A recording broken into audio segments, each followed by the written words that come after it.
ओम sir, अभी जो बात जनार्दन सर ने कही कि अब उन्होंने जो है वो स्लॉट में खुद को लगाने का काम कर लिया और जब निकाय चुनाव से लेकर के लोकसभा चुनाव तक मोदी जी ही चेहरा रहेंगे, मोदी जी के नाम पे वो खुद कहते हैं कि भाई आप हमें वोट करिए, बाकी सबको भूल जाइए। तो जब बाकी सारे लोगों को आपने खुद ही दरकिनार कर दिया है, तो सवाल किससे पूछा जाएगा? टारगेट में कौन आएगा? विपक्ष के नेता किसका नाम लेकर के और कोई भी आरोप लगाएंगे, वो फिर और जब आरोप लगाएंगे तो फिर वहां पे प्रधानमंत्री की बात आने लग जाती है। तो ये कैसे डिफरेंशिएट होगा सर?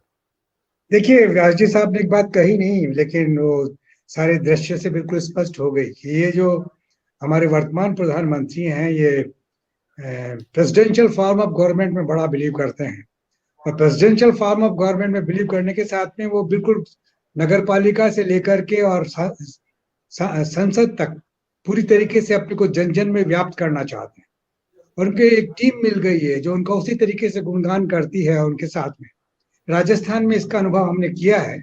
जिस तरह की भाषा प्रधानमंत्री जी ने यहाँ पर बोली, और फिर जो उनके अनुयायी, यानी यूपी के मुख्यमंत्री जी ने, महाराष्ट्र के शिंदे जी ने, और आसाम के आसाम के मुख्यमंत्री ने उसी भाषा को जिस आगे बढ़ बढ़ के दोहराया है। राजस्थान के भी जो छुटभैया नेता है भारतीय जनता पार्टी के, उन्होंने भी वैसा ही बोला है।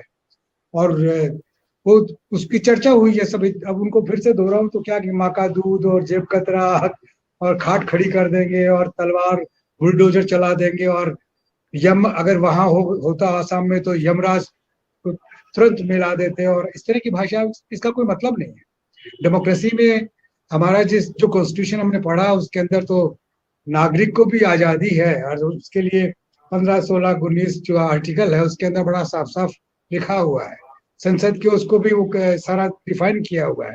ये कौन से कहाँ के नागरिक है, कहाँ के नेता हैं, कहाँ की भाषा बोल रहे हैं। और जनमानस को रिझाने के लिए कुछ भी कर सकते हैं। जिस तरह की मुद्राएं बनाते हैं, जिस तरह के क्या कहना चाहिए, आह्वान करते हैं, वो अपने आप में बिल्कुल लगता है कि एंटी डेमोक्रेटिक है। ये कोई तरीका नहीं है। और इस पर विवाद कर चुके हैं। राजस्थान के मुख्यमंत्री ने भी ऐतराज किया, मध्य प्रदेश के नेताओं ने भी ऐतराज किया, और शायद तेलंगाना में भी लोग कर रहे होंगे, और छत्तीसगढ़ में तो कर ही रहे थे। और एक जगह जहाँ बहुत ज्यादा कर सकते थे वहां गए ही नहीं है, जहाँ पर मिजोरम के पास में जो मणिपुर है उसमें तो गए ही नहीं। तो ऐसी स्थिति में लगता ही है, मुझे तो यूँ लगता है कि जो आर्टिकल 38 है, 78 है, जिसमें कि प्रधानमंत्री के कर्तव्य निर्धारित है राष्ट्रपति के लिए, उसमें एक चीज और जोड़ी जानी चाहिए कि आप जनमानस के पास में जाएं तो आप किस तरह की भाषा का प्रयोग करेंगे, क्योंकि आपका संवैधानिक पद जो बना हुआ है उसके अंदर बड़ी नैतिकता और पाकिजगी होनी चाहिए। आप ये नहीं कि आप अपनी छुटभैया नेताओं की भाषा में ही बोलने लग जाएं, और आप सीधे सीधे चुनौती का स्वर देने लगे। आप सीधे सीधे ऐसी अब्यूजिव जिसे कहना चाहिए वैसी भाषा इस्तेमाल करें। और इंस्टीट्यूशंस जो आपके साथ साथ में चलते हैं, वो इंस्टीट्यूशंस भी उसी तरीके का एक्शन करने लगे। जिस तरीके से राहुल गांधी को पूर्णतः पर नोटिस मिला है, तो आप उसको देखिए तो पता लगता है कि किस तरीके से बोला गया है। पहले जनता बोली है, उसके बाद में राहुल गांधी बोले हैं। और क्या हो गया अगर बोल दिया तो? वो तो जब स्टेडियम से बाहर लोग निकल रहे थे तो सभी बोल रहे थे कि आ गए बीच के अंदर हाथ हिलाते हैं और क्या। तो ये कोई तरीका नहीं है। आप इतने अच्छा, आपको अगर इतना पॉपुलर होने का वो है तो कर लीजिए। अब अपनी पार्टी को भी बोल दीजिए कि अपने कॉन्स्टिट्यूशन में चेंज करके और बता दीजिएगा कि हम देश के अंदर प्रेसिडेंशियल फॉर्म ऑफ गवर्नमेंट चाहते हैं। एक नियम, एक कायदा बनाने के बाद तो आप वन कर ही चुके हैं कई सारी बार, तो स्पष्ट रूप से आ जाए।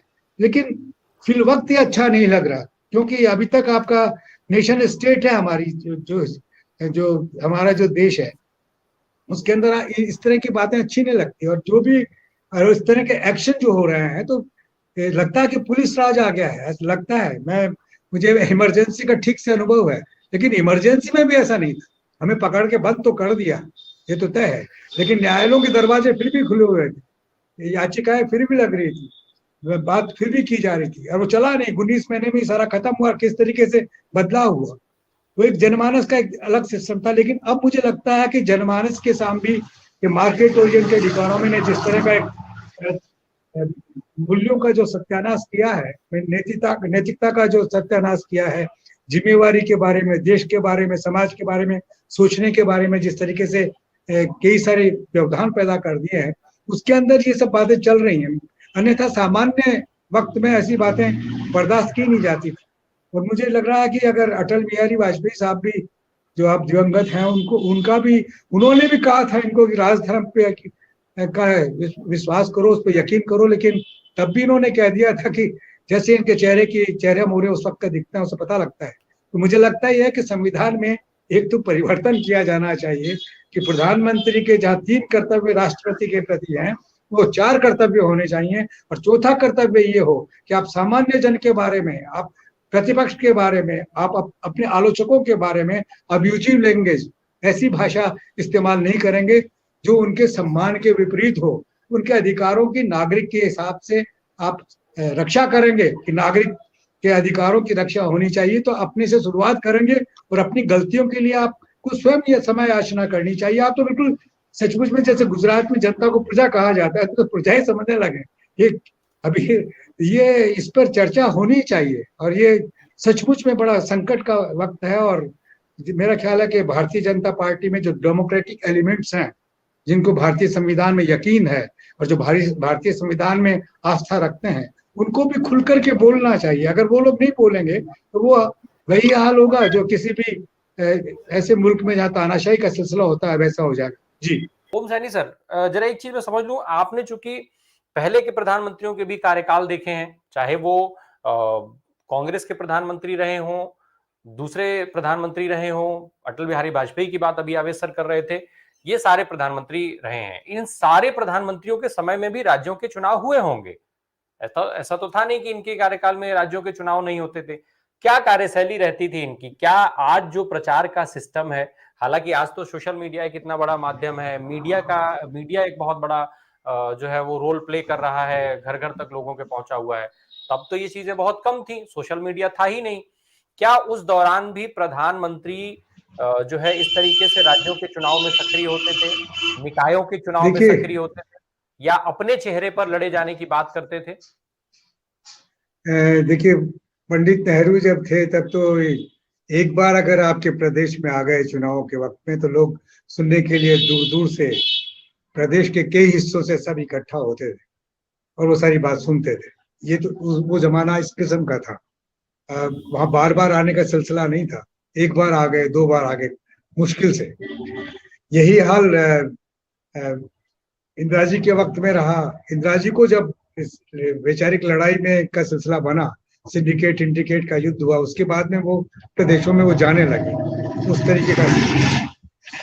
लेकिन जैसा सीन अभी देखने को मिल रहा है, ऐसा कभी नहीं हुआ।